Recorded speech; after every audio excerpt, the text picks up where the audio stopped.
This was my very first adventure. I'm from a small French-speaking village in eastern part of Canada. And when I was really well behaved, my mother would drive me to the nearest McDonald's. An hour and a half away.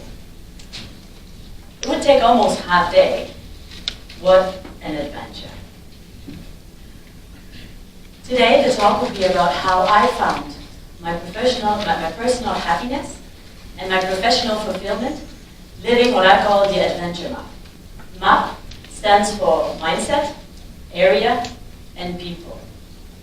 The adventure map is a framework that I created in order to let you visualize how you can incorporate an adventure in your daily life, but also to make you realize how this ecosystem can benefit you. I left my little village and went to school in the big city, the land of the many McDonald's. Got my first international experience, a student exchange in Hungary, quickly turned into a Euro trip, graduated, and then had my first internal struggle, a great job opportunity or travel. I went for the job, had 5 great years working in the food industry. In the eyes of the society, I was quite successful. I was managing people, I bought a car, a house, even a boat. At 26, I had it all, but it felt disappointing. I felt that life had more to offer. Travel was still on my mind when my childhood friend challenged me. She said, either you do something or you stop talking about it. And I was like, okay, fair enough. Why not, I thought. She's right. I should try. I quit my job, sold everything I had, and started my journey. It would happen to be the beginning of the great adventure. For the next 8 years, I would work and study in Asia, Africa, North America, and Europe, visiting more than 60 countries, building a really strong international career, and a phenomenal network of fantastic adventurers. If I say adventure, how do you feel? Exciting? Excited? Anxious? Scared, maybe? Let's go back to those early McDonald's trips. Of course, what made them special were probably, being honest, the McNuggets and the playground.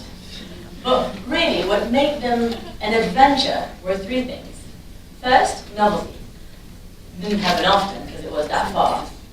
Second, the anticipation, the wait, looking through the car window, hoping to see the big sign. And third, the emotion delta. That can be positive or negative. It really depends on your expectations before. So, are you satisfied about your McNuggets or not? Either way, you'll learn something, and then you'll have the right to talk about it. Based on these 3 criteria, adventure can be many things.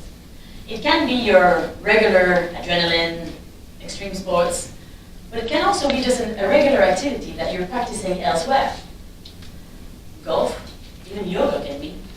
You don't need to be an adventurer to live adventure. Adventures are really interesting because they are learning in action.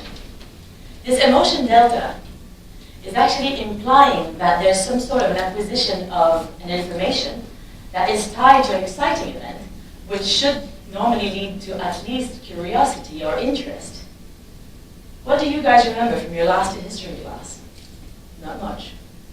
But if I talk to you about those Mayan temples that you visited, or that day when you were looking at the Berlin Wall, those experiences brought a whole new dimension to the information. Adventures are really a powerful cognitive development tool. When you're creating new experiences, you're actually creating new connection between the synapses in your brain, increasing the neural pathways in which the information flows. The neuroscience of learning shows that when you're tying an information to an event or something that is meaningful to you, that you're way more likely to remember it because you have created different ways of recapturing that information. Now that we've broadened a bit the sense of adventure, let's go through the map. Map always starts with the mindset. It's about optimizing the area and then leveraging people. Think about the last time you were convinced to do something. You were hesitating, and then you're like, yeah. But you finally said yes. I bet you were happy you did. The mindset is the initiating force of the adventure map. It's about starting your own thinking with why not. It's easy to say why. Why would I do that? Why would I go there? But really, why not? When I graduated my master's, I was in London, and I was searching for a job. Found a really good one, high-level responsibility, in the education and the travel industry, fantastic. But in Algeria. Yes, Algeria. Probably one of the only countries on earth that doesn't have one single McDonald's. No kidding, 40 million people and not even one. That apart, me being a woman, I was single at the time, didn't have any connection whatsoever. Didn't seem like the likeliest, the ideal place to go. I was worried, I was anxious.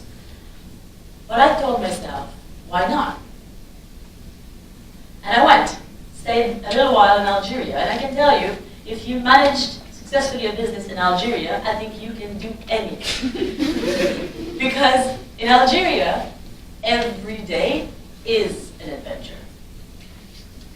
So it proved to be probably one of the most formative experiences, obviously unique, incredible. I definitely developed my resourcefulness and my self-confidence. And all these I brought into my current role where I am managing different European markets out of Dublin, Ireland for LinkedIn. The area, the second part of the map, is about the location. Often key in terms of bringing novelty into your regular activities. And this is different, the scale is different for everyone, and it evolves. I grew up skiing, snowboarding, and at one point I got this province pass. I could ski in every mountain in the Quebec province. And after I got this global pass, where I could ski in 6 different countries, at that point it was not about skiing. It was about discovering those different regions, exploring those new playgrounds, those new mountains. There's multiple ways of improving or optimizing your adventure life. Every region has specificities. Can be because of the climate, the geology, the geography, the culture. When you're looking at experiences, open up the range and ensure to take advantage of what the region has to offer. There's something for every budget. It's just about taking the time to look it up and start your mindset with, why not? You can also leverage work, if possible. If you're asked to work in another location, extend that work trip. Either stay there or look at other different transportation connection or new experience that you can reach from that other location. Or office tourism. Go in another office of your own company. Go share best practice. Improve your internal network. This one I really like. I'm now at 14 LinkedIn offices out of 30 and counting. The last point of the map is the people. And this is where you can have the greatest impact. We all have circles, where you went to school, when you were to work, and those circles create redundancies in your own network. So next time you have any type of adventure with people, go ahead and add them to your personal and professional network. This way you will first reduce those redundancies, but also really unlock the power of your network. Because if you go to school with someone, that person will know the same person that went to that same school. From there, it's really important to that FaceTime, you know? We're always reaching out to people online, but FaceTime is invaluable. So anytime you are in another location, always look up who's there. You'll be surprised, people are moving. Every time I go somewhere, I always look on the search feature, either on Facebook or LinkedIn or any way you can find, but figure out who's there and reach out to them. But reach out to them and don't limit yourself to go for a coffee. Go for an adventure. Go for a hike. Meet in a museum. What we discussed about how information, when tied to an event or something that is meaningful to you, is increasing the memory recall, is the exact same logic applied to your network. So go ahead and create those memorable experiences with your network and empower them. When we are looking at people, we tend to take for granted that network. But we need to always remember that behind every online profile, there's a human being. And that human being will forget loads of things. But as Maya Angelou said, they will never forget how you made them feel. It's my childhood friend that sparked this why-not mindset and got me to do the first move. It's on a sailing trip 5 years ago in San Francisco that I met the person that connected me with my current job in Ireland. And it's someone that I worked on a conference in Shanghai 3 years ago that moved to Boston, that put my name in the hat for this very TEDx. Things don't move themselves. People make them move. I used to think that I had to choose. Being a professional traveler or being a professional worker. And what really the adventure map got me to think and to realize is that it's possible to connect the two. The adventure map is a way of life. It's about starting with the right mindset, putting yourself and trying different activities, different experience, in different locations, bringing people with you, share and learn throughout these experiences. It's about building this ecosystem of fulfilling achievement that will lead to a greater sense of happiness. I might not have a car or a house anymore, but what I've learned through my adventures, I've learned about people, about culture, about motivation, keeping my mind open to differences, and my eyes open to beauty. Through this journey, I've discovered many new interests, hobbies, sports. I've developed new skills, languages, adaptability, met amazing people from all over the world, and all these turned out to be invaluable in the progress not only of my career, but of my life. There's no age, there's no time or predisposition for the adventure map.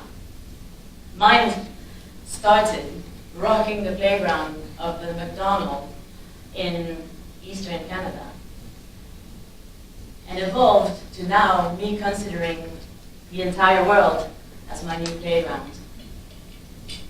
Peter Pan said, to live would be an awfully big adventure.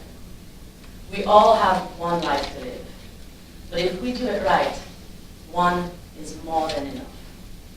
It's time to start your adventure now. Thank you.